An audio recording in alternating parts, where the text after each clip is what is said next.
All right, Jeff Teague to start out with, not shooting the ball great from three this year. Doesn't look super comfortable with that shot. So our game plan to start, we're going to try to go under every ball screen with him. All right.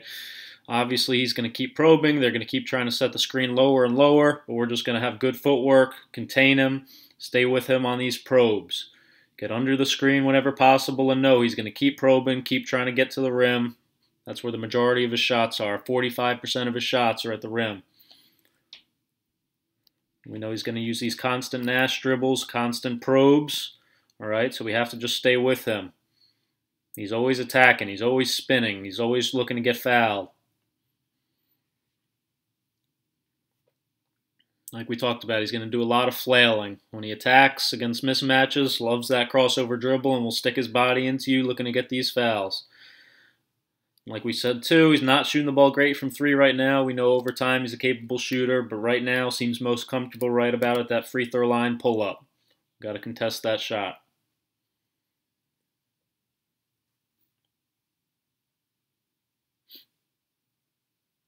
Andrew Wiggins, a guy like a DeRozan, we want to stay down on his shot fake after the dribble. Loves to try to get you with that, first and foremost. Don't want to give him any easy free throws with that.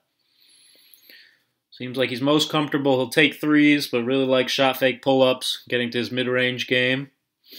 You want to force him to take long twos, though. The more he's taken of those, the better job we've done. Capable from three, but not shooting the ball phenomenally well. Probably most comfortable in the corners. They'll run a lot of this delay type action for him. We want to do exactly what Hernangomez does here, which is go underneath both screens. We want to go underneath Saric right here, and then underneath Dieng again. There's really no need if we get underneath. We don't need Plumlee to jump out that high and aggressive on him. Hernangomez should be able to just get back to him and square him up. If he stops behind to take that three off the handoff, we'll live with that shot. Loves to drive to his right hand. He'll post him some in transition, especially against mismatches. Loves to back down and get to his left shoulder. Most important key with him, staying underneath him, forcing him to go high on the floor. They love after timeouts or in their touch series to run sets like this where they have him in the corner. And the second that you're above him, like Hernangomez is right here, he's back cutting for a layup. Let's watch it again one more time. We got to force him high and cannot give up these back cuts. Great athlete, great finisher at the basket. See it again here. Force him high. No back cuts there. Got to make him go up and get the handoff. Better job here by Hernangomez. You see him here but underneath Wiggins and sending him up high. But we know the play's not over then too. We go underneath the dribble handoff. But no, he's always still driving, looking to get back to his right. We got to have good help at the nail right here by Millsap, and we got to stop the ball. Can't give him these right-hand layups. Covington, we know, is an elite shooter, elite 3-and-D guy. The right slot is his money spot. He's 25 of 55 from this right slot, 46%. That's 33% of his shots are going to come from this right slot. But overall, we know he's a capable three-point shooter from everywhere. Doesn't need a ton of space to get it off. We got to run him off these threes. If you have a hand down for a second, he's shooting the ball. And then we have to find him on offensive rebounds. He's shooting 47% from three in his 5 games with Minnesota so far. Make him put the ball on the ground. Not a great finisher at the basket, not a great creator off the dribble. The more he does this, the more better off we are. And then last thing, like Wiggins, he'll back cut. All right, so just be careful with our overplays, especially from the corner. And then lastly, he is first team all defense for a reason. High energy, smart guy defensively. Will bait you into these steals like this, convert him to offense. And then he's a high effort player. Does not quit on plays. Will guard the point guard a lot. Can guard the best matchup. High effort, high energy defender. Gibson. Offensive rebounder.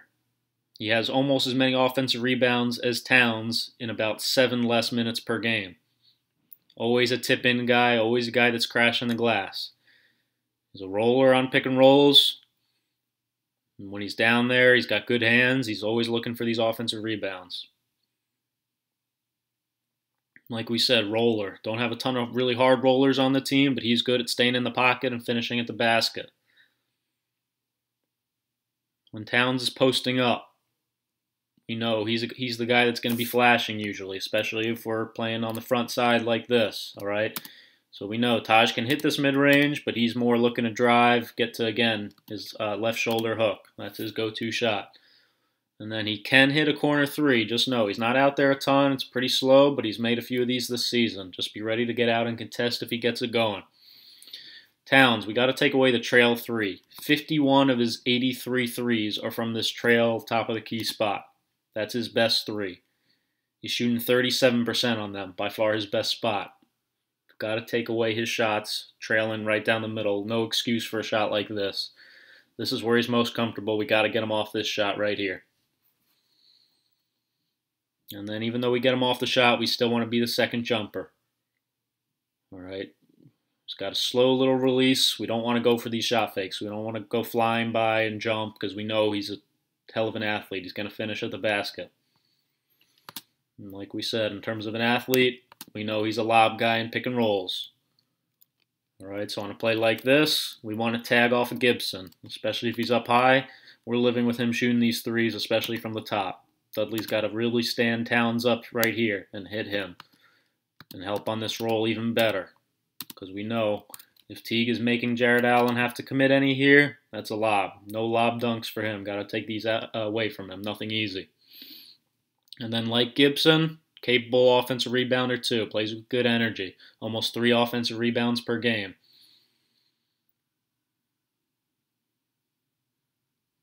Then obviously their main offense, playing through him in the post. Either block. Good feel. Loves to spin off you once he feels you. Prefers that left block. We gotta make a decision. Either if we front at certain times, fine, but otherwise we stay behind, we push him out, and we get some help to come. We're not going to go for these gamble steals and give him these easy baskets. Loves to get to his left shoulder if he can. That's probably his preference at the end of the day. Too deep a catch, too easy to get to that left shoulder. We want to make him see a crowd, first and foremost. This is not a tremendous three-point shooting team. Besides Covington, Rose is shooting the ball great, but they're not a really high-volume three-point shooting team. We want it to be like this. When he catches the ball in the post, we want him to see bodies. We want to see him to see guys ready to dig. All right? Like this, their spacing's not great. This is how they throw the ball to him in the post a lot of the time. We got to make sure guys are ready to come and help, and most of all, guys are just in the way. So when he puts the ball down like this, we got bodies there. We got guys collapsing. If they beat us from 3, we'll live with that. We're not going to live with him killing us down low. This is how we're going to play him to start. All right. Later in the game, we might have some adjustments. We might end up fronting him, like we said. To start off, though, we're going to play behind him in the post. Okay. When we do that, start off single coverage if we can. Once we need to bring help, we're going to do it from the closest guy. So what that means is closest guy, as soon as the ball goes into the post from Rose right here, Murray, closest defender, is going to come and double Towns right away. As soon as he gets the ball, we want to get it out of his hands. He can be in the stance, wait for the dribble if you want, but also we're fine with you coming right away. And then on the pass out, we want to full rotate. They have a few guys that we can help off with and know that we can live with them shooting, but they have a lot of interchangeable guys out here. So as soon as Murray comes, next guy's got to rotate to Rose. Next guy's got to rotate to Tyus. Rotate to Wiggins, just like that. We're full rotating all the way around. Let's watch it one more time, full speed. So we're going to trap from the closest guy, Murray right here, and then rotate. Full rotate. Murray would take Saric. Can't give up this offensive rebound to him right here. That's his responsibility. So let's just watch this clip one more time. There's another kind of random post up, a lot of how he gets his actions. So right here, even though Teague threw it in, yeah, we're coming off the closest guy. So Covington His man right here would come and double. All right, and then Dinwiddie, the next guy, obviously, has got to be ready on the pass out. Rotate to Covington. Harris would rotate to Teague, and we'd rotate all the way around. Make them make multiple passes around the perimeter. That's not really their DNA. We got to take away these easy post baskets. Derrick Rose playing phenomenal basketball, obviously. He takes the second most shots on their team after the Jimmy Butler trade. Got to wall him up in transition, like always. He's got his athleticism back. He's playing phenomenal basketball. He sees space in transition, he's attacking. Got to be in our plugs early. Fareed, we got to be all the way at the nail. We got to show him a wall. Got to show him bodies. If he sees this much space, he's attacking. He's getting the free throw line. He's finishing. He's playing phenomenal basketball. We know first and foremost he's a driver. Has a lot of athleticism still, a lot of speed, crafty with either hand to finish at the basket. And then when you keep up with him, loves to show you the ball, get you up in the air, and then finish. That's kind of his go-to move. Uses his speed, gets you leaning, gets you jumping, and then he's going to come back and jump and finish. We want to go under with him still whenever possible. All right, if we went under and got caught too much, then the big Plumlee here can jump out a little bit in a show or just an aggressive kind of drop. But we still want to go under. Still, he's shooting the ball great from three, but I think with T, with him, we want to stay consistent. We want to go under pick and rolls whenever possible. This is what we don't want. We don't want him having a head of steam coming off these double drags, which they call 77. Don't want him being able to really get downhill and attack our bigs like this. And then we see this pattern move again. Going to show the ball, come back and finish. They call this fist one. This is an old play Tibbs ran for him in Chicago a lot.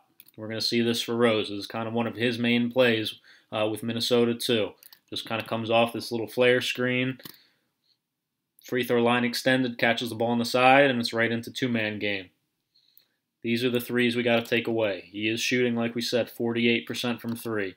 So even if we go under, right away, we got to get back up and get into him. We can't give him these dare shots. Loves to kind of cross, walk into these threes off the dribble, and shooting the ball really well.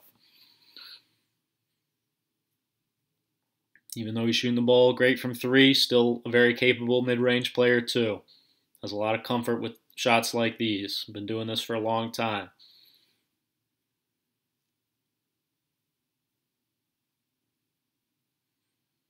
Gotta respect them. Really, their X factor, their go-to scorer off the bench.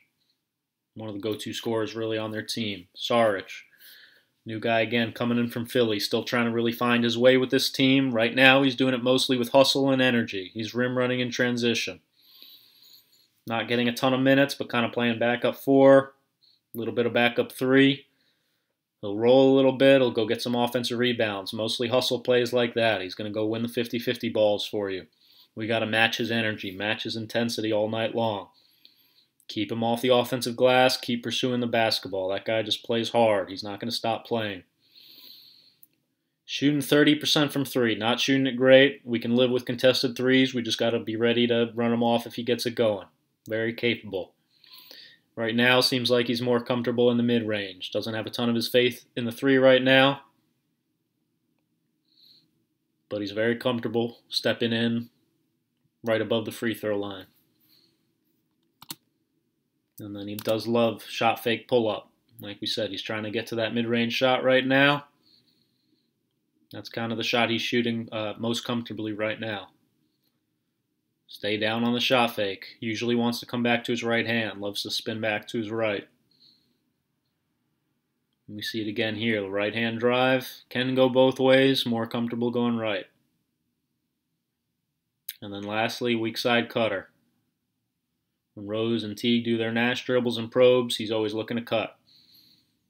Chang gets a lot of shots this way. Loves to kind of fake these dribble handoffs, and then if you're off him, he's just going to shoot it. Okay, we can live with those being contested. Just don't fall asleep. He's capable. Not going to shoot a ton of threes. Very slow release like Gibson, but like him, he can hit a corner three. He plays with energy. Offensive rebounder, hustle type player, gives them some great minutes off the bench. When he's high energy, when he's really getting going, he energizes the whole team. Pretty good shot blocker off the bench too. Has good instincts, always looking to come over and make the block. So just be ready to shot fake, show him the ball, do things to get him off balance, keep the ball moving. Very capable shot blocker. Tyus Jones, not playing great this year. Kind of struggling, but we know still capable. Has a lot of scoring talent, can hit shots off the dribble. Again, not shooting the ball great from three. He is struggling.